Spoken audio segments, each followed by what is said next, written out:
Hi നമസ്കാരം. നിങ്ങളെ സ്വന്തം അളിയൻ വീണ്ടും വന്നിട്ടുണ്ട്. കഴിഞ്ഞ 2 എപ്പിസോഡിന് മുമ്പ് അളിയ ഒരു വീഡിയോ ഇട്ടിട്ടുണ്ടായിരുന്നു. അതായത് പേരയെ വളച്ചു വിട്ട് അതിനെ കെട്ടുന്ന വീഡിയോകളൊക്കെ. അപ്പോൾ പേരെ വളച്ചു വിട്ട് കഴിഞ്ഞാൽ നിറച്ച് കായും പൂക്കളൊക്കെ വരുമെന്ന് അളിയൻ പറഞ്ഞിട്ടുണ്ടായിരുന്നു. അപ്പോൾ അളിയൻ അങ്ങനെ ഒരു പേരെ വളച്ചു വിട്ട് നല്ല രീതിയിൽ പൂത്ത് കാച്ചു നിൽക്കുകയാണ്. നല്ല റിസൾട്ടാണ്. അപ്പോൾ എല്ലാവരും അതുപോലെ ചെയ്താൽ നന്നായിരിക്കും. ഞാൻ ആ വീഡിയോ കാണിച്ചു തരാം.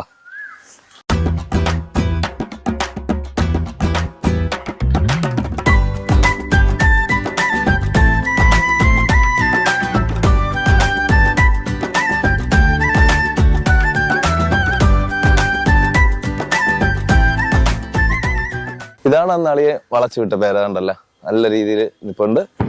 അതായത് നമുക്ക് സ്ഥല പരിമിതിയൊക്കെ ഉള്ളവരെ ഇതുപോലെ നല്ല രീതിയിൽ പ്രിന്റ് ചെയ്ത് വളർത്തി കഴിഞ്ഞാൽ നിറച്ച് കാ കിട്ടും. അതുകൊണ്ട് എല്ലാ കൊമ്പുകളിലും അത്യാവശ്യം 3-4 കായ വീതമൊക്കെയാണ് നിൽക്കുന്നത്. ഇതില് നല്ല സൈസുള്ള നോക്കി വിടാം, ബാക്കി വേണമെങ്കിൽ കട്ട് ചെയ്ത് കളയാം. അതൊക്കെ നിങ്ങളുടെ ഇഷ്ടം. ചില പേരക്കുകളൊക്കെ ഒരുവിധം ഇങ്ങനെ കേടായിട്ട് വരുന്നുണ്ട്, അത് വേണമെങ്കിൽ നമുക്ക് കട്ട് ചെയ്ത് കളയാം. എന്തായാലും നമ്മൾ ഇതുപോലെ നട്ടു കഴിഞ്ഞാൽ നല്ല രീതിയിൽ ഉണ്ടാകും. അതുപോലെ തന്നെ ഇതില് നമുക്ക് ജൈവവളമായിട്ട് ചാണകപ്പൊടി ഇട്ട് കൊടുക്കാം. അതുപോലെ നമുക്ക് ഈ പേരയ്ക്ക് എല്ലാത്തിലും കായ്ക്കാനും പൂക്കാനും പൊട്ടാസ്യം ആവശ്യമാണ്. പൊട്ടാസ്യം കുറച്ച് വൈറ്റംബോസ് ഒക്കെ ഇട്ട് കൊടുത്തു കഴിഞ്ഞാൽ എപ്പോഴും ഇതുപോലെ ഇലയും തിളിർപ്പും പൂവായിട്ടൊക്കെ ഇങ്ങനെ വന്നുകൊണ്ടിരിക്കും. എല്ലാവരും ശ്രദ്ധിക്കുക. വളച്ചു വിട്ടിട്ട് വളം ചെയ്യാതിരുന്നു കഴിഞ്ഞാൽ പേരയ്ക്ക് കായ്ക്കത്തില്ല. അപ്പോൾ എല്ലാവരും വളയ്ക്കുന്നതിനൊപ്പം വളവും ചെയ്യണം. ഓക്കെ.